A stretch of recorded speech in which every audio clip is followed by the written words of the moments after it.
अस्सलामुअलैकुम, मैं हूं समर अब्बास। आज़ाद कश्मीर में 5 दिन से जारी एहतजाजी मुजाहिरों में हुकूमत और एहतजाजी जो कमेटी है उसके दरमियान मामलात काफ़ी हद तक तय पा चुके हैं। ये बड़ी खबर आपको दे रहे हैं कि आज़ाद कश्मीर में अवामी एक्शन कमेटी और हुकूमती मुज़ाकराती टीम के दरमियान मामलात तकरीबन तय पा चुके हैं और इस वक्त मुशावरत हो रही है जो जॉइंट एक्शन कमेटी है उसकी कोर कमेटी के साथ आपस में। उसके बाद आज ही इम्कान है कि शायद मुआहिदा भी हो जाएगा। आज रात ही मुज़ाकरात का तीसरा दौर मुतवक्के है जिसमें मुआहिदे का इम्कान जाहिर किया जा रहा है। ज़राए का कहना है कि वफाकी हुकूमत की मुज़ाकराती कमेटी और अवामी एक्शन कमेटी के नुमाइंदगान के दरमियान होने वाली दूसरी नशिस्त में मुजाहिरीन के मुतालबात पर तफसीली बहस हुई। मुजाहिरीन के दो अहम तरीन मुतालबात, जिनमें आज़ाद कश्मीर असम्बली में मुहाजिरीन की नशिस्तों का खात्मा और हुकूमती शख्सियात की मराहत में कमी के मुतालबे पर भी इत्तफाक राय हो गया है। हुकूमती मुज़ाकराती कमेटी के एक रुकन ने दुनिया न्यूज़ से ऑफ द रिकॉर्ड गुफ्तगू में इंकशाफ किया है कि मुहाजिरीन की नशिस्तों के हवाले से तय पा गया है कि उनके फंड्स खत्म किए जाएंगे और आइंदा उन्हें आज़ाद कश्मीर की काबीना में शामिल नहीं किया जाएगा। इस सिलसिले में एक 4 रुकनी लीगल कमेटी भी तश्कील देने का फैसला किया गया है जिसमें 2 नुमाइंदगान विफाक से और 2 आज़ाद कश्मीर से होंगे। जबकि हुकूमती शख्सियात की मराहत के हवाले से यह फैसला हुआ है कि आज़ाद कश्मीर काबीना का साइज कम किया जाएगा। एक्शन कमेटी के अरकान इन्हीं मामलात पर अपनी कोर कमेटी से मुशावरत के लिए कुछ वक्त मांगकर अपने धरने के मुकाम पर गए हैं और आज रात ही मुज़ाकरात का तीसरा दौर होगा जिसमें हतमी मुआहिदा तय पा सकता है और आज रात ही एहतजाज के खात्मे का इम्कान भी जाहिर किया जा रहा है। ज़राए का मजीद कहना है कि गैर जिम्मेदार अनासर के खदशे पर इंटरनेट सर्विस फौरी बहाल ना करने का फैसला हुआ था और आज रात ही अगर मुतालबात पर इत्तफाक राय हो जाता है तो मोबाइल फोन सर्विस और इंटरनेट सर्विसेज भी दोबारा से बहाल कर दी जाएंगी। वाज़ेह रहे कि गुज़िश्ता रात मुज़ाकरात के पहले दौर के बाद अवामी एक्शन कमेटी ने अपने दीगर अरकान से मुशावरत के लिए मुज़ाकरात को रोक दिया था। इस्लामाबाद से मुजफ्फराबाद पहुंचने वाली मुज़ाकराती टीम में वफाकी वज़ीर बराए अमूर कश्मीर अमीर मुकाम राना सनाउल्लाह, डॉक्टर तारिक फजल चौधरी, एहसन इकबाल, राजा परवेज अशरफ, कमर जमान कायरा, सरदार मोहम्मद यूसुफ, आज़ाद कश्मीर के साबिक सदर मसूद खान शामिल है। जबकि मुजफ्फराबाद में आज़ाद कश्मीर हुकूमत के 2 वज़रा फैसल मुमताज़ राठौर और दीवान अली चुगताई भी इस टीम का हिस्सा हैं। अवामी एक्शन कमेटी की जानिब से उसकी कोर कमेटी के 3 अरकान राजा अमजद अली खान एडवोकेट, शौकत नवाज मीर और अंजुम जमान एवान मुज़ाकरात कर रहे हैं। अवामी जॉइंट एक्शन कमेटी की क़यादत में होने वाले इन एहतजाजी मुजाहिरों में 38 नुकात पर मबनी चार्टर ऑफ डिमांड पेश किया गया था जिसमें से तकरीबन तमाम पर ही इत्तफाक राय हो गया है। इन तमाम मामलात पर जो है अब से कुछ देर पहले जो गुफ्तगू हुई है एक्शन कमेटी के एक मेंबर के साथ मेरी, उसमें यही बताया गया है कि पहले ही तकरीबन 90% से ज़ायद मुतालबात पर जो है वो इत्तफाक राय हो चुका था।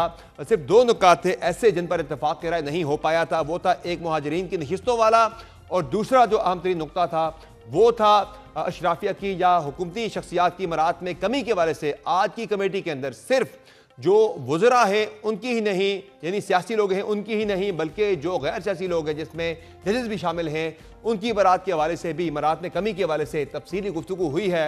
और इन तमाम मामलात पर जो है एक 4 रुकनी कमेटी बनेगी जिसमें 2 नुमाइंदे वफाक के होंगे, 2 आज़ाद कश्मीर के होंगे। ये लीगल कमेटी होगी जो कि पर्टिकुलरली मुहाजिरीन की नशिस्तों के हवाले से भी लाएअमल तय करेगी और एक इस पर लीगल एक्शन होगा। आगे ज़ाहिर है इस पर आइन साजी होगी आज़ाद कश्मीर कानून साज असम्बली के अंदर और तरमीम के बाद जो है वो आइंदा का लाएअमल तय होगा। लेकिन जो है इस वक्त जो है इत्तफाक राय हो गया है मुजाहिरीन के दरमियान और एक्शन कमेटी के साथ जो मुज़ाकरात के लिए भेजी गई थी वफाकी हुकूमत की कमेटी उसमें, और कुछ देर बाद ही दोबारा से तीसरा राउंड होने वाला है जिसमें इम्कान जाहिर किया जा रहा है कि मुआहिदा भी हो सकता है। इस वक्त आज़ाद कश्मीर के अंदर सूरत हाल क्या है और क्या कुछ आज डिस्कशन हुई एक्शन कमेटी और हुकूमती जो मुज़ाकराती कमेटी के अरकान हैं उनके दरमियान, इसी पर हुकूमती कमेटी के रुकन कमर जमान कायरा साहब हमारे साथ मौजूद हैं। बहुत शुक्रिया कमर जमान कायरा साहब, आपने प्रोग्राम में ज्वाइन किया। ज़ाहिर आप भी मुज़ाकराती अमल में 2 दिन से शरीक हैं। ये बताएं कि क्या सूरत हाल है, क्या अपडेट है? 38 में से 36 नुकात के ऊपर तो पहले ही तकरीबन हुकूमत मान चुकी थी। तो जो 2 नुकात थे, एक तो मुहाजिरीन की नशिस्तों के हवाले से था और दूसरा मरात के हवाले से था, तो इन पर क्या कुछ ऑफर की गई है वफाकी हुकूमत की जो मुज़ाकराती कमेटी है उसकी जानिब से एक्शन कमेटी को? बहुत शुक्रिया जी। जहाँ तक ये मौजूदा तहरीक का चार्टर ऑफ डिमांड का ताल्लुक है, हमारी फेडरल गवर्नमेंट की तरफ से रियासत की हुकूमत के साथ मिलकर मुज़ाकराती टीम ने पहला राउंड किया, फिर हम लोग वज़ीर आज़म पाकिस्तान ने कमेटी बनाई, हम लोग कल से आए हुए हैं। कल से 2 तवील राउंड हमारे उनके साथ हुए हैं और हम उनके बहुत सारे जायज मुतालबात के बिल्कुल हक में हैं और उनके साथ एग्री करते हैं। कुछ थोड़े बहुत इश्यूज होते हैं जिसमें लीगल कोई इम्प्लीकेशंस हैं या उसके करने के तरीकेकार के ऊपर या कुछ उनको बनाना होता है, लिहाजा उसके ऊपर हमने मुज़ाकरात किए एक सेशन में। फिर उन्होंने अपने दोस्तों के साथ जाके मशावरत की, क्योंकि सारी टीम तो यहाँ नहीं आके बैठी होती, एहतजाज का ये तरीका तो नहीं होता। और ये जो एहतजाजी इस वक्त जो सारी टीम है, ये क्योंकि एक जमात नहीं है कि किसी एक लीडर के साथ जाके फाइनल कंसल्ट कर लिया जाए, इसकी उनकी पूरी एक वर्किंग कमेटी है। तो उन्होंने सारी वर्किंग कमेटी के साथ रब्ता करके उनको मुतमईन करना होता है या उनसे इजाजत लेनी होती है। तो अब वो सेकंड राउंड करके गए थे जिसमें चीजें बहुत हद तक क्लैरिटी के साथ सामने आ गई हैं और हमें तवक्को है कि इंशाअल्लाह ताला हम डायलॉग के जरिए अब मामला को कंक्लूड कर पाएंगे। लेकिन उसके ऊपर तफसील से बातें करना अभी इसलिए मुनासिब नहीं है कि अभी वो अपने दोस्तों के साथ मशावरत के लिए गए हुए हैं और हमारा जो एक तहरीरी मुआहदा हम लिखेंगे या कोई चीज, तो उसके अनाउंसमेंट से पहले अगर मैं उसकी किसी शेक पे बहस करता हूं तो ये मुनासिब नहीं है। तो खैर साहब, इम्कान क्या है आज रात तक ये रखा जाए, उम्मीद रखी जाए कि मुआहदा हो जाएगा आज रात? हम बहुत पुरुम्मीद हैं, बहुत पुरुम्मीद हैं, क्योंकि हमारे ये जो कश्मीर वाले दोस्त हैं ये भी बड़े पॉजिटिव हैं, हम भी बड़े पॉजिटिव हैं और इंशाअल्लाह ताला हमें तवक्को है कि इस मामले को हम आज हल कर पाएंगे। आज ही हल हो जाएगा, तो ये तो बड़ी पॉजिटिव डेवलपमेंट है। और कायरा साहब, मोबाइल फ़ोन सर्विस के वाले से भी मुतालबा था एक्शन कमेटी की तरफ से कि वो पहले खोल दी जाए फिर मुज़ाकरात हो, तो क्या फिर वो सर्विस वगैरह भी आज रात में मुतालबा चलते रहते हैं? इस तरह की ये जो सारे प्रोटेक्टिव मेजर्स होते हैं ना, तो प्रोटेक्टिव मेजर्स को तो एहतियात के लिए किया जाता है, आस्ता आस्ता ठीक हो जाएगा जब ये मामला निकलेगा। तो कायरा साहब, कुछ दिन पहले राना सनाउल्लाह साहब ने भी बात की है एक टीवी शो के ऊपर, ये मुहाजिरीन की नशिस्तों के हवाले से, इस पर क्या मुतमईन कर दिया गया है एक लायामल के हवाले से कश्मीरी जो मुजाहिरीन हैं उनको? देखिए, हमने तजवीज़ जो किया है, मेरा ख्याल है कि उसके ऊपर जो तजवीज़ हमारी तरफ से गई है वो बहुत पायदार और बड़ी दुरुस्त है, क्योंकि ये एक आईनी मामला है और इसमें बाकी लोग भी शामिल हैं। इसके ऊपर वे फॉरवर्ड निकालना है ताकि कोई मजीद, देखे ना, आपने मसाइल हल करने हैं, ये तो नहीं है ना कि एक मसला हल करके उससे कुछ और मसाइल नए खड़े कर लेने हैं। सही है। ये उसके लिए एग्रीड फार्मूला के साथ, वो भी बड़े समझदार लोग थे, उनमें लॉ नोइंग लोग हैं, उनमें पॉलिटिकल वर्कर्स हैं, वो चीजों को बहुत अच्छी तरह जानते हैं। तो उनके साथ हमने मशावरत करके एक वे फॉरवर्ड तैयार किया है। हमें तवक्को है कि इसके ऊपर इंशाअल्लाह ताला वो राजी होंगे। और कायरा साहब, जाहिर है आपने कहा कि ज़्यादा डिबेट नहीं करेंगे, लेकिन मेरे पास जो मालूमात मेरे ज़राए से पहुंची उसमें एक तो ये हुआ तय पाया है मुहाजिरीन की नशिस्तों के हवाले से कि उनकी जो मराद का मामला है वो उनकी सीज होंगी, कश्मीर के बजट से नहीं आएंगी और उनको वजारतें जो है वो नहीं दी जाएंगी।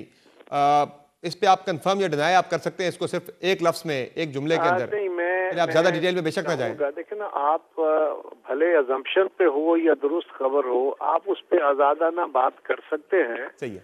बतौर एक कमेटी मेंबर के मेरे मुंह से कोई बात निकले और उससे कोई गलत फहमी पैदा हो जाए तो वो मुनासिब नहीं होगा। मैं जितनी बात आपके साथ शेयर कर सकता हूँ वो मैंने कर ली। काबीना के बारे से तो ये, मराद के बारे से तो ये तकरीबन तय पा चुका है कि काबीना का साइज कम किया जाएगा। चलिए उस पर ज्यादा बात नहीं करते। देखिए ना, गवर्नमेंट का साइज कम होना चाहिए, काबीना का साइज कम होना चाहिए। फालतू एक्सपेंडिचर जो हो रहे हैं या जो बड़ी मराहत है, बिल्कुल वो कम कर्टेल होनी चाहिए। ये भी एक डिबेट थी कि क्या सिर्फ सियासी लोगों की, यानी वजीर आजम और सदर जो साबिक हैं, सिर्फ उनकी मराहत काटी जानी है या दीगर जो इदारे हैं रियासत के, वहाँ पे भी जिस तरह जुडिशरी है, तो क्या उनकी मराहत भी? तो हमने उसके ऊपर भी एक फार्मूला दिया है। तो भाई अभी थोड़ी देर में ये फाइनल हो जाता है तो फिर मेरा ख्याल है हमारी कमेटी जो है जब वो अनाउंस करेगी तो वही एक बेहतर तरीका होगा। और कायरा साहब, ये बताएं कि सबसे इंपॉर्टेंट चीज़ जो इस आपकी बातचीत के अंदर, जो एक मेरे ख्याल से उस पर भी बातचीत हुई होगी यकीनी तौर पर, कि पहले भी 2 मरतबा एक्शन कमेटी ने इसी तरह से एहतजाज करके अपने मुतालबात मनवाई। ये तीसरा मौका है कि वो निकले हैं सड़कों पर और अपने मुतालबात को मनवा रहे हैं, या जो भी है बातचीत हो रही है। तो क्या गारंटी है, क्या उनसे गारंटी भी ली जा रही है एक्शन कमेटी के नुमाइंदगान से कि दोबारा फिर वो अगले 5-6 महीने में एक और हजूम लेकर सड़कों पर नहीं आएंगे? इस तरह की फिर कोई नई तहरीक नहीं चलेगी? सियासी लोगों का, हुकूमतों का, जिम्मेदारान का ये काम होता है कि जब वो रियासत चला रहे होते हैं, स्टेट चला रहे होते हैं, तो उन्होंने सारी चीजों का ध्यान रखना है, उठने वाले उभारों का भी, लोगों के जज्बात का भी, और ये जो लोगों के मसाइल हैं इनका भी। इन सब के ऊपर नजर रख के उनको टाइमली सॉल्व करते रहना, उसका इलाज निकालते रहना, ये उनकी ड्यूटी है। ये मामला बिल्कुल मुझे कहने में कोई बात नहीं है कि इस पे कुछ जो वक्ती तौर पे टाइमली फैसले ना करने के नतीजे में ये ऐसे मौके पैदा हुए जो नहीं होने चाहिए थे। और अगर इनके साथ कोई वायदा हुआ था तो उस पे वायदा करते हुए सोचना चाहिए कि हम उसको फुलफिल कर सकते हैं कि नहीं। और अगर आपने वायदा कर लिया तो फिर रियासत के बिहाफ पे किए गए वायदों को ऑनर करना चाहिए, जल्द या बदेर। उसमें कोई टाइम अगर किसी चीज में डिले हो रहा हो तो फिर बैठ के म्यूचुअली उसके टाइम को एडजस्ट किया जाए, लेकिन जो वादे किए जाए वो पूरे किए जाए। तो हम इस बात पे बिल्कुल कमेटी जो है उसकी नजर है, और हम कोशिश करेंगे कि एक पायदार हल जो है वो इसका निकले। कारी साहब, कश्मीर में कोई कबल वक्त इंतखाबात के वाले से भी कोई डिस्कशन हुई आज की जो है कमेटी के अंदर, मुज़ाकरात के अंदर? ये बहुत कबल वक्त बात है। कश्मीर का इलेक्शन मई तक उनकी हुकूमत शायद है या मई तक है, तो इसके ऊपर अभी कोई बात इस तरह नहीं है। लेकिन अभी जो मौजू है वो उस पर इलेक्शन तो है ही नहीं, उसमें तो अभी तो इलेक्शन की तैयारियां समझ लें। बिल्कुल। कारी साहब, फाइनली ये बताइएगा, चले ये तो महाज है जिसपे आप और नून लीग मिलकर कोशिश कर रहे हैं इस मसले को हल किया जाए, और आपने अच्छी खबर भी दी कि आप हल के बहुत करीब पहुंच चुके हैं। लेकिन एक तनाज़ा पीपल्स पार्टी और नून लीग के दरमियान ही खुला हुआ है वफाक के अंदर, पंजाब और सिंध के अंदर भी। मरीम नवाज साहबा के वाले से, उनके लहजे के वाले से जो वो जुबान इस्तेमाल कर रही है, जिस तरह की वो तनकीद कर रही है पीपल्स पार्टी की क़यादत को लेकर, पार्लियामेंट के इजलास से जो है कौमी असम्बली से फिर बाइकआउट हुआ, वॉकआउट हुआ। लेकिन मरीम नवाज ने आज फिर वाजे किया है कि वो किसी से माफ़ी नहीं मांगेगी। वो कह रही है कि मैं क्यों माफ़ी मांगूं, मैंने कोई गलत बात नहीं की, मैंने पंजाब की बात की है, मैंने पंजाब के अवाम की बात की है, मैं किसी के सामने हाथ नहीं फैलाऊंगी। तो वो तो अपने जो है मौके पर डट गई है, वो कह रही है कि हमने माफ़ी नहीं मांगनी। तो क्या फिर लाया होगा पीपल्स पार्टी का इस हवाले से? फिर देखिए, मेरी जो पार्लिमानी जमात है उसने जो फैसला किया है वो तो अपने फैसले करने में आज़ाद है। मुझे अभी उसकी डिटेल का तो पता नहीं है, लेकिन मैंने तो मरियम साहिबा से ये गुजारिश की थी कि वो हमारे लिए काबिल एहतराम है, वो चीफ मिनिस्टर है, हमारी इत्तेहादी जमात है, और वो एक खातून है, हमारे वो साबिक वज़ीर आज़म साहब की बेटी हैं, वो मौजूदा वज़ीर आज़म साहब की भतीजी हैं, हमारी बहन है, हमें उनका एहतराम है। एक तो उनको गुफ्तगू करते हुए दूसरों के ऊपर भले वो इल्जाम ही लगा रही हो या उनके ऊपर तनकीद कर रही हो तो उनको मुनासिब लफ्ज इस्तेमाल करने चाहिए। सही। ये माजी में हमारे यहाँ होता रहा, इससे भी तल्ख लफ्ज इस्तेमाल होते रहे। सही। हमारी लीडर एक खातून थी, उनके लिए बड़े नामुनासिब अल्फाज भी इस्तेमाल होते रहे, लेकिन कोई अच्छी मिसालें नहीं थी। हमने उससे सीखा है। हम आज समझते हैं कि मरियम साहिबा के लिए तनकीद होगी, इख्तिलाफ राय होगा, लेकिन उनसे उनके लिए ऐसे मुनासिब अल्फाज ही इस्तेमाल होने चाहिए। उनको भी चाहिए कि किसी को ऐसा मौका फराहम ना करे। लेकिन ये जो पंजाब के ऊपर एतराज है, मैं तो इस बात पे हैरान हूँ, और बार बार मैंने ये बात कही है कि भाई पंजाब के लोगों का या पंजाब की पीपल्स पार्टी के जो हमारे जिम्मेदारान हैं उनका एतराज था जो फ्लड के इफेक्टेड एरियाज हैं उसमें बसने वाले लोगों के रिलीफ के लिए वो इमीडिएट रिलीफ का तरीका कार क्या हो। अभी तक जो हमने एतराजात जब किए तो उस वक्त तो ये था कि फौरी रिलीफ क्या हो सकता है। फौरी रिलीफ कोई लाखों रुपए नहीं होते। सही है। आपने हर मुतासरा फर्द को बजाय इसके कि आपकी जो टीम होती है वो या आपकी डिस्ट्रिक्ट मैनेजमेंट है वो चीजें खरीद, लेकिन वो तो मरीम साहब ने तो वादे कर दिया, वो किसी की नहीं सुनेगी। जो उन्हें पता लग रहा है अपने सूबे में वो वही काम करेगी। किसी की नहीं सुनेगी, ये मुनासिब रवैया नहीं है। नहीं सुनना चाहेगी तो उनका अपना हक है जी, कौन रोक सकता है, लेकिन उसके फिर नुकसानात होंगे। वो भी वो नुकसानात सिर्फ ये नहीं है कि उनकी हुकूमत को या हम कोई धमकी दे रहे हैं, उसके नुकसानात ओवरऑल इंफ्रास्ट्रक्चर के लिए होते हैं। क्योंकि ये जो जमहूरी अमल है ये मशावरती होता है, ये सुनने वाला अमल होता है। यानी इस रवैये का कारी साहब जो पंजाब के अंदर जो रवा रखा जा रहा है उसका आप कह रहे हैं कि विफाक के अंदर जो अरेंजमेंट चल रहा है इसके ऊपर असर पड़ सकता है मंफी? मैं उसका नहीं बिल्कुल कह रहा। मेरी जमात हाँ ताल्लुकात खराबी की सूरत में किसी तरफ भी जा सकते, लेकिन देखिए ना कुछ चीजें हुई अब उसको मामले को डिफ्यूज करना चाहिए। उनकी जमात के सीनियर मोस्ट लोग हैं, डार साहब हैं, उनके बुजुर्गों की जगह है, और बाकी उनके सीनियर क़यादत ने बैठ के पीपल्स पार्टी से मशवरा करने के बाद बात की, तो उसके बाद तो उनको चाहिए था कि वो कम से कम ये लहजा अपना तर्क करती है या खामोशी इख्तियार करती है। कि पीपल्स पार्टी कोई और ऐसी बात करती तो और बात थी।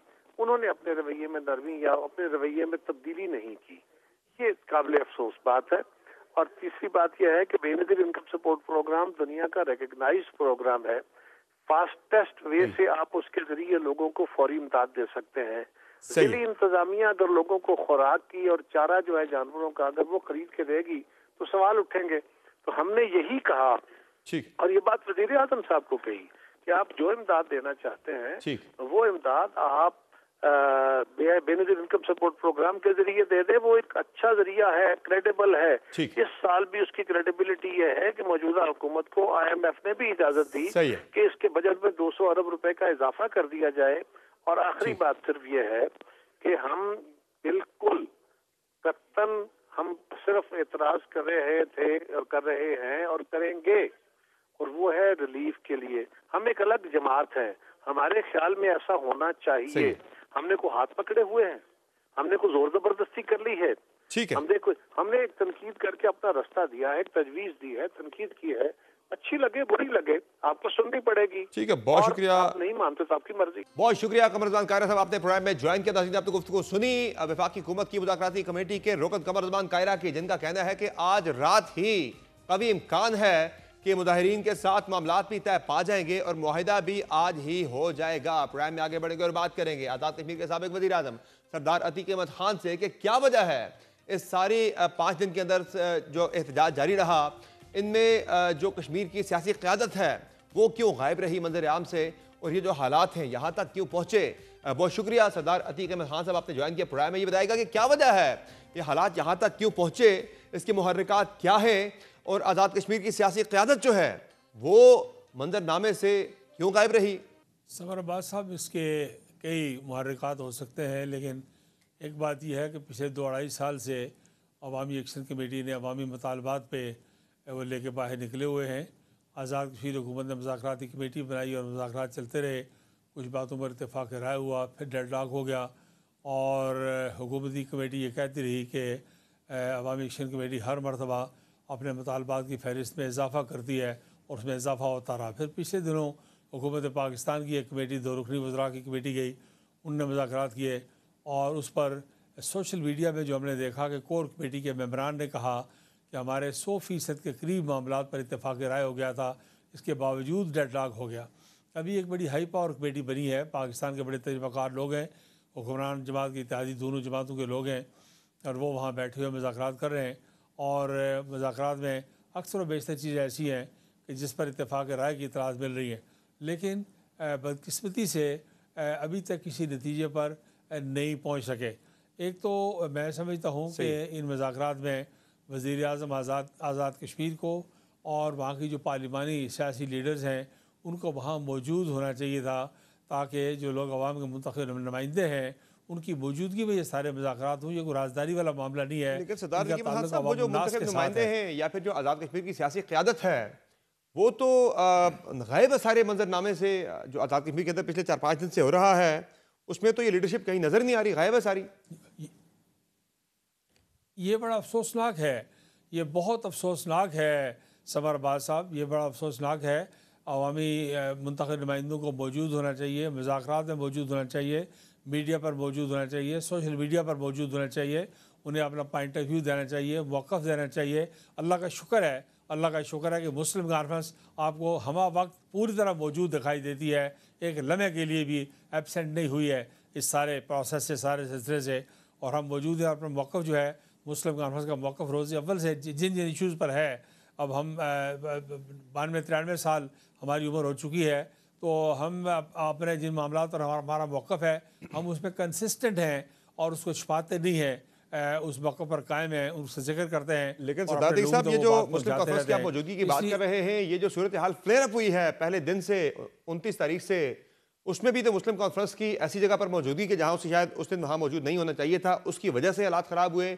जो आपने 29 तारीख को अमन मार्च आपने किया वो अमन मार्च और जॉइंट एक्शन कमेटी के शुरा के दरमियान टकराव हुआ मुजफ्फराबाद के अंदर, जिसमें ज़ाहिर है एक हलाकत भी उसमें हुई, तो उससे सूरत हाल ज़्यादा फ्लेयर अप हुई है। तो आप नहीं समझते कि इसमें आपकी वो जो कॉल थी अमन मार्च की, वो गलत कॉल थी, उसकी टाइमिंग बड़ी गलत थी कि जब पहले से उनकी तरफ से अनाउंस था अमन मार्च करके वहाँ पे हालात को ख़राब किया गया? देखिए, एक तो समरबाज साहब गुजारिश ये है कि वो मुस्लिम कॉन्फ्रेंस की कोई मरकज़ी कॉल नहीं थी। खालिस्तान मुजफ्फराबाद में जब ये पता चला कि पाकिस्तान के झंडे किसी जगह पर मौजूद नहीं हैं और नहीं लहराए जा रहे, तो हमारे कुछ नौजवानों ने वहाँ पर ये तय किया कि पाकिस्तान की परचम बरदार रैली अमन मार्च जो है उसको निकलना चाहिए। और उसमें कोई क्लैश का, कोई तसादम की बात नहीं थी। जब पाकिस्तान वाली झंडे वाली गाड़ियों पर पथराव हुआ, गाड़ियों पर लाठियाँ बरसाई गई, फायरिंग हुई, तो उसमें वहाँ क्लैश की सूरत पैदा हुई, वरना उसमें किसी किस्म के कोई क्लैश की गुंजाइश नहीं थी।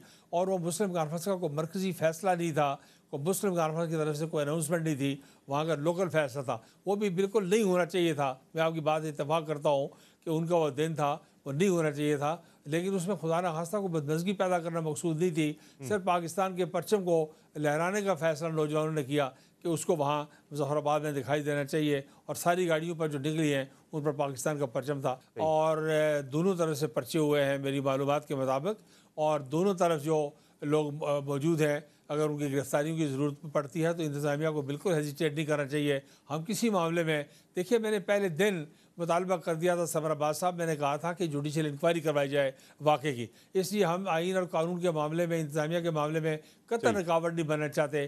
कानून को जो अपना रास्ता लेना है वो ले, हम उसे पूरी अखलाकी सियासी सपोर्ट मुहैया करेंगे। तो अब आगे के बारे से वे फॉरवर्ड क्या है? आज मुतालबात मान लिए जाएंगे? क्या गारंटी है कि आज से 3-4 महीने बाद, 5 महीने बाद फिर दोबारा से एक और वेव नहीं चलेगी इस तरह के एहतजाज की? चूंकि ये तीसरा स्पेल है अवामी एक्शन कमेटी की जानिब से एहतजाजी तहरीक का। ये जो बात आप कह रहे हैं, ये मेरे ख़दशात में बिल्कुल शामिल है, और मैं इस बात का ज़िक्र करना चाहता हूँ कि अगर ये मसाइल हल हो भी जाएँ, क्योंकि जहाँ से चले थे ये 2-4 मामलात और मसाइल थे, उसमें फिर इजाफा होते होते 38 हो गए, और ये 2-4-6 महीने बाद आपको और मामलात और मसाइल दिखाई देंगे। आपको आज़ाद कश्मीर के आइन और कानून की बात जो है उसमें आपको इस्लाह और तरमीम और तब्दीलियों की बातें सुनाई देंगी। आपको कराची एग्रीमेंट के हवाले से बातें सुनाई देंगी। आपको आज़ाद कश्मीर हुकूमत के स्टेटस के हवाले से बातें सुनाई देंगी। ये मामला कुछ लोगों के, मेरा ख्याल है अवामी एक्शन कमेटी में बहुत अच्छे लोग हैं, मुहिब वतन लोग हैं, लेकिन जो कुछ आज़ाद कश्मीर में हो रहा है इसको पाकिस्तान के बलूचिस्तान के वाक़ात से और KP के वाक़ात से और कलबोश जादेह की गिरफ्तारी से और अमित शाह के बयानात से और राजनाथ सिंह के बयानात से अलग करके नहीं देखा जा सकता। उन्होंने कहा, TV पर कहा कि ये हमारे जो है तयशुदा मनसूबे के मुताबिक आज़ाद कश्मीर में हिलचुल हो रही है। वज़ीर-ए-आज़म आज़ाद कश्मीर कह चुके हैं कि हमारे पास सबूत मौजूद हैं कि आज़ाद कश्मीर में हिंदुस्तान की मुदाखलत है। ख़ास तौर पर जब से कलबोश जादेह गिरफ्तार हुआ है, जब से ये सी पैक का मामला आपके सामने आया है, और जब से ये BLA की और मजीद ब्रिगेड की कार्रवाइयाँ आई हैं, तो हिंदुस्तान का आज़ाद कश्मीर और गिलगित बल्तिस्तान जो है वो निशाने पर है। सरदार देखिए साहब, आपकी बात थी कि अगर हम आगे बढ़ाएं तो अवामी एक्शन कमेटी के अंदर जिस तरह से वज़ीर-ए-आज़म आज़ाद कश्मीर कह रहे हैं कि इनके पीछे कोई ना कोई बैरूनी हाथ भी हो सकता है आज़ाद कश्मीर के अंदर। देखिए समरबाज साहब, जो मामलात और मसाइल और मुतालबात हैं उसको मेरे समेत हम सब ने 2023 से जब ये निकलने की तैयारी कर रहे थे, तो मैंने 23 अगस्त को नीला पार्ट में स्पोर्ट शुरू की थी। हम सब ने कहा है कि मामलात और मुतालबात और मसाइल के लिए हम सब लोग इस बात की तायीद और हिमायत करते हैं, और मुस्लिम कॉन्फ्रेंस के सिवा बाकी सारी जमातों के कारकुन जो हैं इस जुलूस में, इन मुजाहिरों में शामिल हैं। लेकिन इस सारे मुतालबात के साथ पाकिस्तान को गाली देना, पाकिस्तान के झंडे की तौहीन करना, फ़ौज को गाली देना और बाकी दूसरे मामलात को बीच में लेके आना, आज़ाद कश्मीर में लॉ एंड ऑर्डर की सिचुएशन पैदा करना, ये जो इस्लामाबाद पुलिस के साथ और पाकिस्तान की फोर्सेस के साथ ये हमेशा जाती है। 95% से ज़्यादा आज़ाद कश्मीर के जो रहायशी हैं वो तो प्रो पाकिस्तान है, वो तो इलाके पाकिस्तान के हामी है। मैं आपकी बात से बिल्कुल इत्तेफाक करता हूँ, और ये बात बारहा कह चुका हूँ कि मकबूल भट्ट साहब 2 इलेक्शन लड़े हैं, 150-200 से ऊपर उन्होंने वोट नहीं लिए।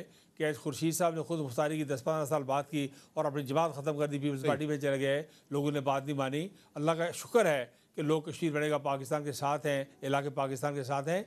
लेकिन ये बात समझने वाली है कि आज़ाद कश्मीर में जो वाक़ात हो रहे हैं, जो पुरतशद्दुद वाक़ात हो रहे हैं, जो तिम्बर के छोटे लहराए रह जा रहे हैं, जो जुलूसों के अंदर जो ज़ुबान इस्तेमाल की जा रही है, तो मैं एक्शन कमेटी को बिल्कुल ब्लेम नहीं करता, मैं उनको कतई नहीं कहता।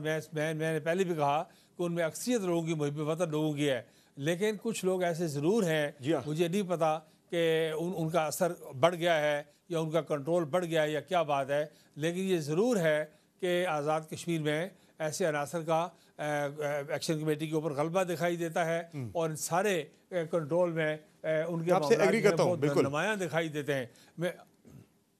मैं आम आदमी को मैं बिल्कुल ब्लेम नहीं करता। आम आदमी बिल्कुल जो है वो प्रो पाकिस्तान है। फाइनली सदारती साहब ये बताएं कि ये जो 12 सीटों का मामला है, आप समझते हैं कि इसका कोई अब एक हल इसका काबिल अमल निकल सकता है? अब ज़ाहिर कश्मीरी तो कह रहे हैं भाई ये 12 सीटें ख़त्म करें, यहाँ मौक़िफ़ यह है कि ये डेमोग्राफिक चेंज के मुतरादिफ होगा अगर इन सीटों को ख़त्म करते हैं। कोई इसका कोई दरमियानी हल की बात भी हो रही है कि इनकी फंडिंग जो है वो वफाक या पंजाब अपने सर ले ले, इन लोगों को काबीना में शामिल ना किया जाए, ये सिर्फ वहाँ पे पॉलिसी मेकिंग के अंदर हो। तो क्या इनके बारे में अब काबिल हल निकल सकता है जो मुहाजिरीन के लिए भी, आज़ाद कश्मीर के शहरियों के लिए भी जो है वो काबिल कबूल हो? देखिए, बुनियादी तौर पर यह मुतालबा जो आपने कहा, इसका ताल्लुक डेमोग्राफिक चेंज से है, इसका ताल्लुक रायशुमारी के साथ है, इस्तिस्वाब राय के साथ है। हिंदुस्तान 40 लाख वोटों का इजाफा कर रहा है, गैर कश्मीरियों को आबाद कर रहा है। हम अपने लोगों के 30-40 लाख वोट कम करने जाएँ, ये नहीं हो सकता। इसका कोई वे निकालने के लिए आईनी और कानूनी रास्ता देखना पड़ेगा। और ये ऐसा मसला नहीं है कि जिसका आम आदमी के साथ, मफाद के साथ कोई ताल्लुक है, जिसके लिए कोई मुजाहरे किए जाए, एहतजाज किया जाए, वो किसी कमेटी के स्पुर्द कर दे, स्टडी करें। पाकिस्तान के बड़े तजर्बाकार और सीनियर पॉलिटिशियंस बैठे हुए हैं। लेकिन मैं समझता हूँ कि माहिरीन आज़ाद कश्मीर के आइन का और तहरीक आज़ादी का हिस्सा हैं और पाकिस्तान की जो फॉरेन पॉलिसी या कश्मीर पॉलिसी है उसका बुनियादी हिस्सा है। उनके सारे निज़ाम से अलग बिल्कुल नहीं किया जा सकता। और ये बात संगीन ख़तरे की बात है तहरीक आज़ादी कश्मीर को और पाकिस्तान की कश्मीर पॉलिसी को शदीद दचका लग सकता है इस बात के साथ। इसलिए महाजिर और अंसार का मसला नहीं पैदा करना चाहिए, आबादी के तनासब को नहीं बिगड़ने देना चाहिए। सही है। वैसे तो कुछ एक साबिक़ वज़ीर-ए-आज़म ने तो आज़ाद कश्मीर की अपनी इमारात सरेंडर करने की ऑफ़र कर दी है। ऐसी ऑफ़र बाकी वज़ीर-ए-आज़म की तरफ से भी आ सकती है, चूँकि ज़रा आप भी एक साबिक़ वज़ीर-ए-आज़म हैं, जो इस वक्त एक मुतालबा ये भी है 38 में से एक कि इमारात कम की जाए। पहली बात यह है कि मुतालबा बिल्कुल वेग है। बोबन शाह है, उन्होंने नहीं बताया कि वो असम्बली मेंबरान की, सेक्रेटरीज़ की, अदलिया की, पेंशन लेने वालों की, किन मराहत की बात कर रहे हैं। एक बात। दूसरी बात, आज़ाद कश्मीर जो है वो पैरिटी के एतबार से पंजाब के साथ है और हमारा बलूचिस्तान से भी कम मराहत है आज़ाद कश्मीर में। इस जनूबी एशिया में जितने ममालिक हैं, इनमें से किसी भी इलाके में मुंतखब लोगों की मराहत से कम मराहत है आज़ाद कश्मीर में। तो अभी तक उन्होंने स्पेसिफाई बिल्कुल नहीं किया कि किसकी मराहत की क्या बात कर रहे हैं और मुतबादल क्या तजवीज़ देना चाहते हैं। वो को बात सामने आए। महाजिरीन के मामले में भी यही बात है कि उन्होंने मुबम सी बात की है, उन्होंने अभी कोई मुतबादल बात नहीं बताई कि इससे नुकसान होगा, उसको कैसे पूरा करेंगे। बहुत शुक्रिया सरदार दी के खान साहब, आपने ज्वाइन किया प्रोग्राम में। नाज़रीन, आप गुफ्तगू सुन रहे थे साबिक़ वज़ीर-ए-आज़म आज़ाद कश्मीर सरदार अतीक अहमद खान की, जो कश्मीर में जारी एहतजाजी तहरीक के हवाले से गुफ्तगू कर रहे थे। प्रोग्राम एक मुख्तसर ब्रेक लेंगे, ब्रेक से वापस आएंगे, बात करेंगे पीपल्स पार्टी और नून लीग में तलखी बढ़ती जा रही है। इस पर कुछ देर पहले अमरमान कायरा साहब ने बात की। ब्रेक से वापस आकर इस पर मजीद बात भी करेंगे और जो कश्मीर में तहरीक के हवाले से भी मजीद बात करेंगे। इसमें नून लीग ने भी अपना हिस्सा डाला है, वो हिस्सा कैसे डाला, ये हालात क्यों इस नहज तक पहुंचे, बात होगी मजीद ब्रेक के बाद। हमारे साथ रहेगा।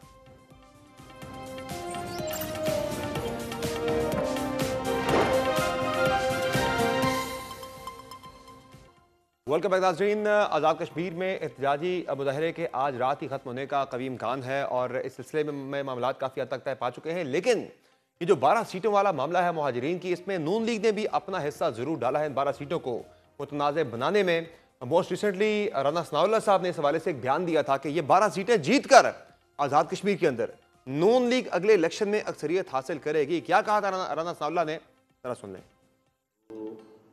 10 सीटें हैं पंजाब से और 2 है KPK से और सिंध से। तो ऑलमोस्ट जो फिगर जो हुकूमत साजी में रेलेवेंट होता है तो वो इन्हीं सीटों से आता है। KPK में अमीर मुकाम साहब और पंजाब में मैं इस बात को इंश्योर करूँगा कि तमाम जो है वो इजला की जो PMLN की तंजीम है उनको आपके साथ बैठाएं, इंतज़ामिया को साथ बैठाएं, गवर्नमेंट को ऑन बोर्ड करें और वहाँ से आपको एक ऐसा फिगर जो है वो एक ऐसा नंबर हासिल करके दें जो आपके लिए मुआवन हो कि आप एक जो है वो अच्छी अक्सरियत के साथ जो है वो गवर्नमेंट साजी कर सकें। इसी तमाम सूरत हाल पर बात करेंगे। प्रोग्राम में ज्वाइन किया है वज़ीर मुमलिकत बराए दाखिला तलाल चौधरी साहब ने। बहुत शुक्रिया तलाल चौधरी साहब, आपने ज्वाइन किया प्रोग्राम में। ये बताएगा कि चले अब तो ये एक मुतालबा आया आज़ाद कश्मीर में मुहाजिरीन की सीटों के हवाले से मुजाहिरीन की जानिब से भी, लेकिन राना सनाउल्लाह साहब तो पहले ही इन मुहाजिरीन की सीटों को मुतनाज़ बना चुके थे, ये कह करके ये सीटें जीत कर हम आज़ाद कश्मीर के अंदर अक्सरियत हासिल करेंगे। तो ये इस तरह का बयान क्या राना साहब को देना चाहिए था कि जिससे ये सीटें पहले ही अब मुतनाज़ा नून लीग ने ही कर दी है? ये हमारा हक है। हम अपनी मकबूलियत और अपनी अवामी राब्ते की वजह से, अपने कामों की वजह से कह सकते हैं कि हम ये सीटें जीतेंगे। दावा ये कोई ऐसा गैर मैं नहीं समझता कोई ऐसा बयान है कि जिसपे इतराज किया जाए। क्या हमें ये कॉन्फिडेंस नहीं होना चाहिए कि हम ये सीटें जीतेंगे? और क्या हमें हमारे पास हमारे उम्मीदवार, हमारा काम, हमारा लोगों में उन हमारे उम्मीदवारों का लोगों में राब्ता, और ये इसमें क्या हर्ज है? और ये सीटें कश्मीरियों की हैं। यानी अब इसका मतलब है कि जो मुल्क से बाहर बैठे हुए कश्मीरी कश्मीर के हक में आवाज उठा रहे हैं वो कश्मीरी नहीं थे, या कश्मीरी जो किसी कामकाज के लिए किसी और वजूहात पे किसी मकबूजा कश्मीर में जब कब्जा हुआ है तो उस वक्त जो वहाँ हिजरत कर गए हैं तो उनको कश्मीरी नहीं समझना। यानी अब जो कश्मीर में, इसका तो मतलब है उन्होंने अपने कश्मीर को भी अपनी मर्जी की शरीयत, अपने मर्जी के लोगों को कश्मीरी का सर्टिफिकेट देने का फैसला कर लिया। तो बिल्कुल ऐसी कोई बात नहीं है और हर जमात का हक है कि वो इन सीटों पर कंटेस्ट। लेकिन तलाल चौधरी साहब, हर जमात का हक बनता है, लेकिन ये सीटें, इन पे तो एतराज़ ही कश्मीर के अंदर यही उठता है कि ये मैनिपुलेट करती हैं वहाँ पे सियासी सिस्टम को, वहाँ पे गवर्नमेंट्स को डिस्टेबलाइज करने के काम आती हैं, वहाँ पे इंतखाबात के अंदर लेवल प्लेइंग फील्ड नहीं रहती। तो इस तरह के काफ़ी सारे एतराज़ात हैं वहाँ पर। लेकिन राना सनाउल्लाह साहब ने तो उन्हीं जो वहाँ पे प्रोपेगेंडा इन सीटों के वाले से किया जा रहा था उसे मजीद तकवीत दे दी, ये कह करके हमने जो है वो जीतेंगे, हम इंतजामिया से रब्ता करेंगे, मेक श्योर करेंगे कि हम साइजेबल नंबर यहाँ से लेकर निकलें। तो इससे तो कश्मीर का जो अगला इलेक्शन है वो पहले ही कंट्रोवर्शियल कर दिया राना सनाउल्लाह साहब ने, ये कह करके ये सीटें हम जीतेंगे हर सूरत में। ये तो बिला वजह का गिला है। यानी फिर पंजाब के पैसों से और उसी के पाकिस्तान के टैक्सों के पैसे से जो 23 अरब का पैकेज है, जो सस्ता आटा है, जो सस्ती बिजली है, वो भी तो सब कुछ दिया जा रहा है ना। यानी यहाँ से, यहाँ के टैक्स के पैसे से जो वहाँ मराद दी वो ठीक है, यहाँ जो कश्मीरी बैठे हैं वो वोट नहीं डाल सकते। तो मेरा ख्याल है ये मामला कश्मीर की असेंबली ने हल करना है और कश्मीर असेंबली हल कर ले इसे, वो सीटें बढ़ा दे, कम कर ले, हमें कोई इतराज नहीं। लेकिन विफाक की तरफ से या पंजाब की तरफ से फंड्स का मिलना जो है वो जमहूरी अमल या जमहूरी जो हक है उसका अदम बदल तो ज़ाहिर नहीं हो सकता। लेकिन ये बताएं मुझे कि कल जो इस्लामाबाद के अंदर जो कुछ हुआ, एक तरफ आप मुजफ्फराबाद में कश्मीरी मुजाहिरीन के साथ मुज़ाकरात कर रहे थे, लेकिन साथ ही इस्लामाबाद के अंदर उन्हीं लोगों पे, उन्हीं के हवाले से जो लोग एहतजाज कर रहे थे उन पर तशद्दुद किया गया, साथ सहाफ़ियों को भी जो है तशद्दुद का निशाना बनाया गया। तो कहाँ पहुंची आपकी तहकीकात, कितने लोगों के खिलाफ कार्रवाई हो रही है? जी, उस वक्त एक ऐसी सूरत हाल क्रिएट हुई जिसमें मुजाहिरीन ने तशद्दुद का रास्ता अपनाया, तो वहां पर पुलिस ने रेजिस्ट किया, उनके गिरफ्तार करने की कोशिश की। वो गिरफ्तारी से बचने के लिए प्रेस क्लब में कुछ लोग चले गए जिन्होंने ये सारा अमल, ये जो तशद्दुद का रास्ता अपनाया था, उनको गिरफ्तार करने के लिए कुछ सिपाही जो हैं वो अंदर गए जिन्हें नहीं जाना चाहिए था। फौरी तौर पे इसका ना सिर्फ वजीर दाखिला ने नोटिस लिया बल्कि चंद मिनट में मैं वहां पहुंचा, गैर मशरूत वहां हमने माफी मांगी और आइंदा इस चीज का तदारक करने के लिए भी इकदाम उठाने की बात हुई और ये भी कहा कि बिला झिझक, बिला किसी ताखीर से इस बात का हम अदा करते हैं कि ज़ाहिर राय की आज़ादी, प्रेस, ये सारे लोग हमारे और ये हमारा अपना एक प्रिंसिपल स्टैंड है, हुकूमत का स्टैंड है। तो इस तरह की कोई चीज जो प्रेस क्लब की इज्जत या उसके तकरीम में कमी करे या कोई ऐसी हो, उस पर हम अगर हुई है तो माफी मांगते हैं और आइंदा ऐसा नहीं होगा। जो लोग इसमें होंगे उस पर कार्रवाई करेंगे और कार्रवाई के लिए हमने कहा कि अगर जो तजावीज आएंगी प्रेस क्लब इंतजामिया की तरफ से उसको भी उसमें शामिल किया जाए। ये बताया तलाल साहब के एक और भी बड़ा अहम मसला है, एक अहम मामला है, वो है सेनेटर मुश्ताक साहब का, जो कि आप ज़ाहिर है वज़ीर मुमलिकत बराए दाखिला हैं। ये बताएं कि ये जो मामला हुआ है स्मूथ फ्लोटेला वाला, सेनेटर मुश्ताक साहब जो है ज़ाहिर वो इसराइली हुकाम की हिरासत में हैं, तो उनके हवाले से कोई राब्ते वगैरह हुए हैं कुछ मुतल्लिका ममालिक के साथ कि किस तरह से उनकी बाजियाबी हो सकती है या इसके इम्कानात क्या है? आज वजीर खारजा ने इस पे बड़ा डिटेल बातचीत की है और उन्होंने इस पे कहा है कि हम उन ममालिक का जिनका वहाँ असर है, जिन पे वो उनके से भी राब्ते में हैं और यकीनन हम खुद बड़े परेशान हैं। सेनेटर मुश्ताक ने कमाल बहादुरी का और मुजाहरा किया है और हर सूरत जो पाकिस्तानी हमारे एक साबिक रुकन असेंबली के तौर पे, पाकिस्तानी नुमाइंदे के तौर पे उनकी हिफाजत और उनकी वहाँ जो भी उनके लिए आसानी पैदा की जा सकती होगी वो करने की हुकूमत हर कोशिश कर रही है। सही है। अच्छा ये बताएं तलाल चौधरी साहब के कश्मीर में तो मामला शायद आज तय पा जाएंगे, इम्कान इस बात का ज़ाहिर किया जा रहा है।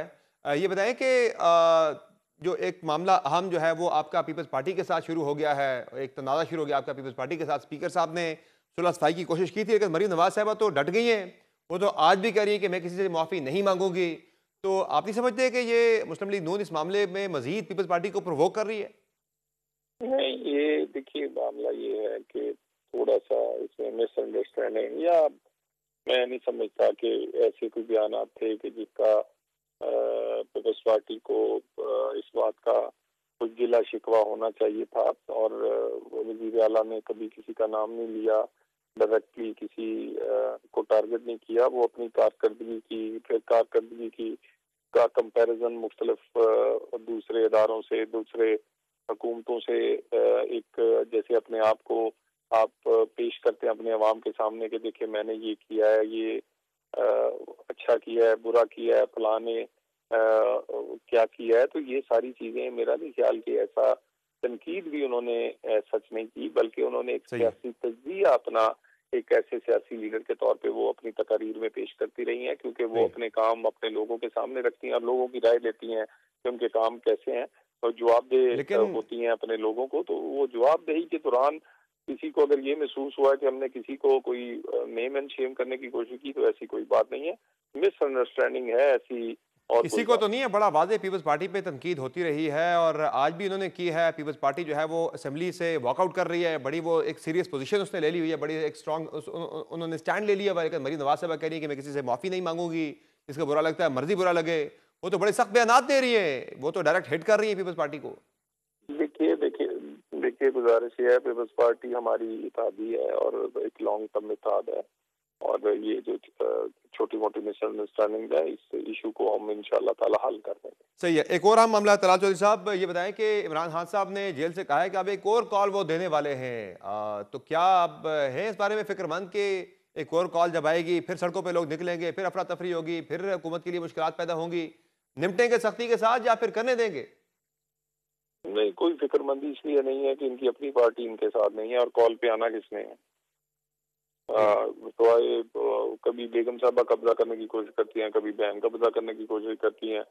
मेरा मतलब है वो बानी अपनी जान छुड़ाने के लिए पूरी पार्टी को कुर्बान करना चाहते हैं। तो इस सूरत हाल में काफी कुछ इस सियासी जमात में को गैर सियासी तौर पे चलाया जा रहा है और जब तक ये बानी पीटे सियासी फैसले नहीं करेंगे, सियासी जमात को सियासतदानों की तरह नहीं चलाएंगे तो ये नहीं चलेगी। और ना कोई एक और खबर भी चल रही है तलाल चौधरी साहब कि इमरान खान साहब को डयाला जेल से पिंडी में या इस्लामाबाद में किसी और जगह पे शिफ्ट किया जा सकता है ऐसी कोई तजवीज़ है? रिकॉर्ड मेरे इल्म में ऐसी कोई बात नहीं, मेरे इल्म में ऐसी कोई बात।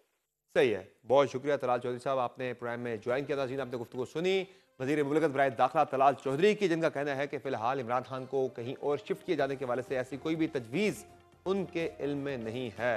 प्राइम में एक मुख्तसर ब्रेक लेंगे, ब्रेक से वापस आएंगे, बात करेंगे गजा की सूरत हाल के हवाले से, बड़ी अहम डेवलपमेंट है, बात होगी ब्रेक के बाद। हमारे साथ रहेंगे।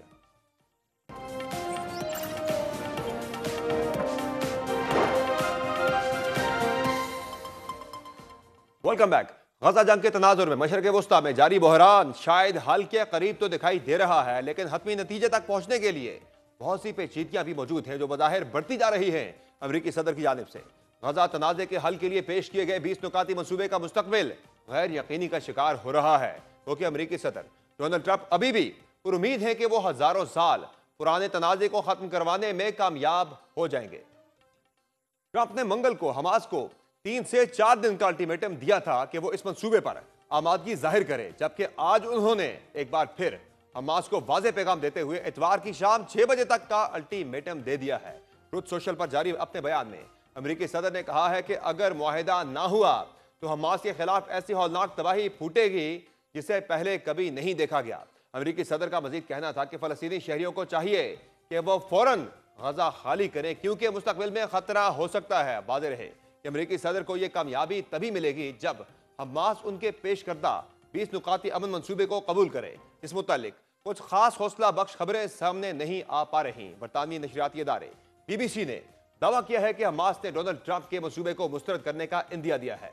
BBC ने दावा किया है कि सालिसों ने गजा में हमास के अस्करी विंग के सरबराह से रब्ता किया है, जिन्होंने इंदिया दिया है कि वो अमेरिका के नए जंगबंदी मंसूबे से मुत्तफिक नहीं। BBC के मुताबिक समझा जाता है कि अज़ाउद्दीन अल हदाद का मानना है कि यह मंसूबा हमास के खात्मे के मकसद के तहत तैयार किया गया है, चाहे वो इसे कबूल करें या ना करें, और इसी वजह से वो लड़ाई जारी रखने के लिए पुरअज़्म हैं। अमेरिकी सदर के 20 नुकाती फ्रेमवर्क में जंग के खात्मे के लिए हमास की जानिब से हथियार डालने की शर्त है और आइंदा गजा की हुकूमत में इसका कोई किरदार न हो। कतर में हमास की बात सियासी क़यादत इसे कुछ तरमीम के साथ कबूल करने पर तैयार है, लेकिन उनका असर रसूख महदूद है क्योंकि यरगमालियों पर उनका कंट्रोल नहीं।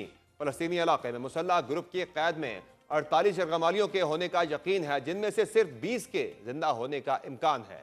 हमास के कुछ अरकान के लिए एक और रुकावट यह है कि मंसूबे के तहत उनसे मुतालबा किया गया है कि वो जंग बंदी के इब्तदाई 72 घंटों में तमाम यरगमालियों को हवाले कर दें, जिसका मतलब होगा कि वो अपने वाहिद दबाव के हथियार से हाथ धो बैठेंगे।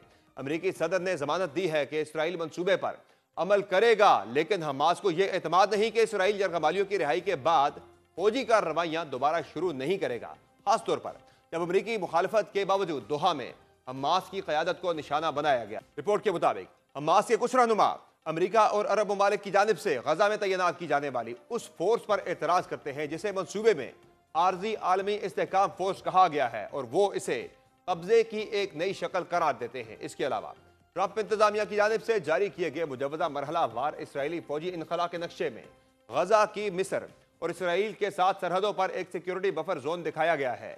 यह वाज़ेह नहीं कि उसका इंतजाम किस तरह होगा, लेकिन अगर उसमें इसराइल शामिल हुआ तो यह भी एक मुतनाज़ नुक्ता बन सकता है। दूसरी जानिब मंसूबे पर इत्तफाक के बाद इसराइली वज़ीर आज़म बेंजामिन नेतन्याहू भी उसकी कई शकों पर पीछे हटते हुए नजर आए। एक्स पर जारी एक वीडियो में उन्होंने इसरार किया कि इसराइली फौज गजा के कुछ हिस्सों में मौजूद रह सकेगी और इसराइल फ़लस्तीनी रियासत के क़याम की ज़बरदस्ती मुज़ाहमत करेगा। ये मौक़िफ़ अमेरिकी फ्रेमवर्क के बरखिलाफ है, जिसमें कहा गया है कि इसराइली फौज मुकम्मल तौर पर इनखला करेगी, सिवाय उस हिफाजती हिसार के जो उस वक्त तक मौजूद रहेगा जब तक गजा दोबारा किसी दहशतगर्दाना खतरे से महफूज ना हो जाए। यही मौक़िफ़ हमास के सीनियर रहनुमा मोहम्मद नजाल ने भी दोहराया है। एक इंटरव्यू में उनका कहना था कि इसराइली मुतालबा है कि हमास फ़लस्तीनी रियासत के क़याम से पहले गैर मुसल्लह हो जाए, लेकिन यह हमें किसी सूरत कबूल नहीं। उन्होंने कहा कि दुनिया की किसी भी मुज़ाहमती तहरीक ने आज़ादी से कबल अपने हथियार नहीं डाले। जनूबी अफ्रीका, अफगानिस्तान, वियतनाम, अलजायर और आयरलैंड में कभी भी मुज़ाहमती तहरीकों से गैर मुसल्लह होने का मुतालबा आज़ादी से पहले नहीं किया गया। उन्होंने वाज़ेह किया कि फ़लस्तीनी मुज़ाहमती तंजीम अपने हथियार सिर्फ उसी सूरत में छोड़ेगी जब एक आज़ाद और खुद मुख्तार फ़लस्तीनी रियासत कायम हो जाएगी। इसी मंसूबे से मुतालिक आलमी सतह पर भी हलचल जारी है। बिलखुसूस अमेरिकी सदर उस मुस्लिम और अरब दुनिया की हिमायत भी खो रहे हैं जो अमेरिकी सदर के मंसूबे के हिमायती थे और उन्होंने इस मंसूबे की तैयारी में मदद फराहम की थी। ताहम अमेरिकी सदर की इसराइली वज़ीर आज़म से मुलाकात के बाद सामने आने वाले मंसूबे और उसके नुकात से मुतालिक शुकूक व शुबहात ने जन्म लिया है और यह कयास किया जा रहा है कि अमेरिकी इंतजामिया ने जिस मुआहिदे पर अरब और मुस्लिम दुनिया से इत्तफाक किया था उसमें रद्दोबदल कर दिया गया है। उसका इंकशाफ पाकिस्तानी नायब वज़ीर आज़म और वज़ीर ख़ारजा इसाक डार ने भी किया है, जिनके बकौल ट्रंप का मंसूबा मेनुआन पाकिस्तान और इस्लामी ममालिक का नहीं बल्कि उसमें तरमीम शामिल की गई है। मैंने ये क्लियर कर दिया कि ये जो 20 पॉइंट जो ट्रंप साहब ने जो पब्लिक की हैं ये हमारे नहीं हैं, ये मनोवन हमारे नहीं हैं। हम मैंने कहा है कि इसमें कुछ चेंजेस की गई हैं जो हमारा ड्राफ्ट था। मेरे पास सारा रिकॉर्ड मौजूद है। तो ट्वीट आ गई, वो भी ट्रांजिट पे थे। मैं पीर को आ गया था, वो आज सुबह पहुंचे हैं। उनकी और एंगेजमेंट थी। तो उन्होंने जब प्रेसिडेंट ट्रंप ने ब्रॉडर ट्वीट की उसके जवाब में उन्होंने वो ट्वीट कर दी। उनको कोई हैरान तो नहीं होना था उस वक्त। भाई सुन तो लो ना यार, जनाब स्पीकर, किसी को इल्हाम तो नहीं होना था कि जी वो 20 पॉइंट वो नहीं है जो हमने 8 मुल्कों ने भेजे। ये मौक़िफ़ न सिर्फ अमेरिकी सदर की साख पर सवालिया निशान खड़ा कर रहा है, बल्कि जोर जबरदस्ती और दबाव के जरिए अगर इस मुजव्वज़ा मंसूबे पर अमल करवा भी लिया गया, तब भी इसराइली हुकूमत की साख को संगीन खतरात लाहक होने का अंदेशा है। इस मुतालिक इसराइली अखबार यरूशलेम पोस्ट ने एक इदारिया शाया किया है, जिसमें इसराइली हुकूमत की पॉलिसियों पर तनकीद करते हुए कहा गया है कि गजा में अमन बहाल हो भी जाए तब भी इसराइली साख बहाल होने में वक्त लगेगा।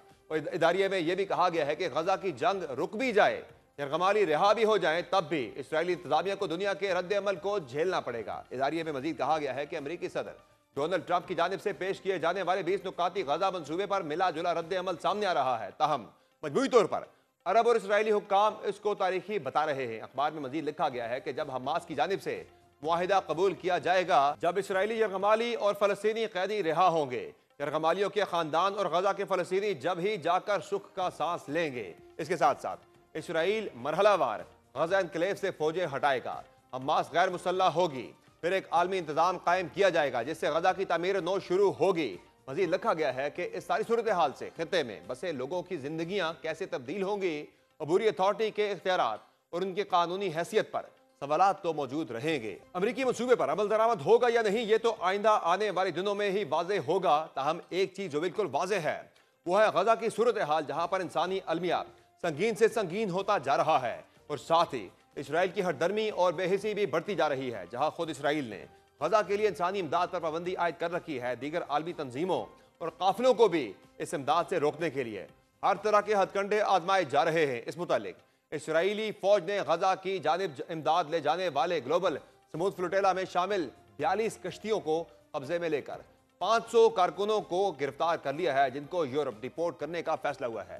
फ्लोटेला के काफिले में साबिक सेनेटर मुश्ताक अहमद, स्वीडिश माहौलियाती कारकुन ग्रेटा थनबर्ग और नेल्सन मंडेला के पोते भी सवार थे। फ्लोटेला के मुंतजमीन ने बताया कि उनके काफिले में शामिल 42 कश्तियों को इसराइली बहरिया ने तहवील में लिया, जबकि कश्तियों में सवार 500 से ज्यादा अफराद को गिरफ्तार किया गया। मुंतजमीन ने बताया कि इसराइली बहरी अफवाज ने ताज़ा कार्रवाई में ग्लोबल समूद फ्लोटेला की कश्ती अलकाताला को भी तहवील में लिया है। फ्लोटेला के मुताबिक उनके काफिले में शामिल एक कश्ती मैरीनेट मंजिल की जानिब रवा दवा है। इस कश्ती पर सवार एक ओमानी कारकुन हमामल लवाती ने बताया कि उसकी कश्ती में 6 अफराद सवार हैं और कश्ती में दौरान सफर कुछ खराबी हो गई थी, जिसकी मुरम्मत में 2 दिन लगे और उन्हें फ्लोटेला में शामिल होने में ताखीर हुई। फ्लोटेला के काफिले में शामिल अरब सहाफ़ी हसन मसूद ने भी सोशल मीडिया पर दावा किया कि एक कश्ती मैकिनियो गजा के समंदरी हदूद में दाखिल हो गई है। दूसरी जानिब समूद फ्लोटेला पर हमले के खिलाफ यूरोप समेत दुनिया भर में एहतजाजी मुजाहरे जारी हैं। पाकिस्तान, बरतानिया, इटली, स्पेन, फ्रांस, यूनान, कोलंबिया और यमन में हजारों अफराद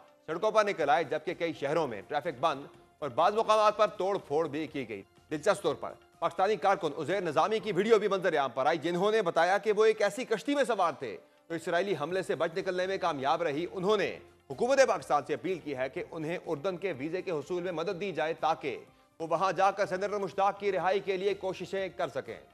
रात को इसराइली जारियत से बच निकलने में कामयाब हो गए थे। 2 कश्तियाँ थीं अल्हम्दुलिल्लाह, जिन्होंने इसराइली जहाज़ों को चकमा देकर निकलने में कामयाबी हासिल की। उनमें से एक हमारी कश्ती थी। उर्दन का अगर हमें दूसरा पड़ाव डालना है, जो सेनेटर मुश्ताक साहब की रिहाई के लिए अरबाब इख्तियार से गुजारिश है कि आप हमारे लिए आवाज़ उठाइए, जो बन सकता है वो कीजिए। दूसरी जानिब सेनेटर मुश्ताक की अहलिया ने भी हुकूमत पाकिस्तान से मदद की अपील की थी, जिसके बाद आज नायब वज़ीर आज़म ने बताया है कि सेनेटर मुश्ताक की वापसी के लिए एक यूरोपीय मुल्क से मदद मांगी गई है। तो मैं अपनी हुकूमत से मुतालबा करूँगी कि अपने शहरियों को वापस लाने के लिए सेनेटर मुश्ताक की हिफाजत वापसी के लिए तमाम जरूरी इक़दाम किए जाएं। हमने जब से ये परसों रात से न्यूज़ आई है, हमने एक तीसरे यूरोपियन मुल्क को इन्वॉल्व किया है जो इन्फ्लुएंशियल है। उनके हम सफारती प्रोसेस को इस्तेमाल कर रहे हैं। उनको हमने कहा है कि आप वहाँ उनसे रब्ता करें। हमारे इस सेनेटर इस दौरान इसराइल ने आलमी दबाव और तमाम मुतालबात को पसे पुश डाल दिया है और सहूनी फौज का गजा में वहशियाना कार्रवाइयों का सिलसिला न थम सका। गजा में आज इसराइली फौज की बमबारी से 73 फलस्तीनी शहीद और 130 से जायद जख्मी हुए हैं। इसराइली हमलों में 7 अक्टूबर 2023 से अब तक 66,225 अफराद शहीद हो चुके हैं, जबकि जख्मियों की तादाद 1,68,000 938 हो चुकी है। फलस्तीनी हुक्काम ने बैनुल अक़वामी और इंसानी हकूक़ की तंजीमों से फौरी मुदाखलत का मुतालबा किया ताकि अस्पतालों और तिब्बी अमले का तहफ़्फ़ुज़ यकीनी बनाया जा सके, जबकि इसराइली फौज की मुसलसल जारहियत के बायस रेड क्रॉस ने गजा में अपनी सरगर्मियां आर्जी तौर पर मुअत्तल कर दी है। इससे कबल बैनुल अक़वामी तंजीम डॉक्टर्स विदाउट बॉर्डर्स भी गजा में काम रोक चुकी है, लेकिन इसराइली हरदर्मी बरकरार रही है। इसराइली वज़ीर दिफा इसराइल काट्ज़ ने एक बार फिर गजा शहर के तमाम शहरियों को इलाके से इनखला का हुक्म दिया है। वज़ीर दिफा ने सोशल मीडिया पर जारी पैगाम में वार्निंग दी है कि गजा सिटी के रिहायशियों के लिए आखिरी मौका है कि वो इस शहर से निकलकर जनूबी गजा पट्टी की तरफ चले जाएं। उन्होंने लिखा कि इसके बाद जो भी फलस्तीनी वहां मौजूद रहेंगे उन्हें दहशतगर्द तस्वुर किया जाएगा या दहशतगर्दों का हामी तस्वुर किया जाएगा। वज़ीर दिफा काट्ज़ ने कहा है कि इस तंबीह के बाद जो भी फलस्तीनी गजा शहर में मुकीम रहेगा उन्हें भरपूर ताकत का सामना करना पड़ेगा। रिपोर्ट के मुताबिक अब तक 4 लाख फलस्तीनी गजा शहर से निकल चुके हैं, जबकि बमबारी के दौरान बेशुमार लोग जान से हाथ धो बैठे हैं। आज की शो में इतना ही, इजाज़त दीजिए, अल्लाह हाफ़िज़।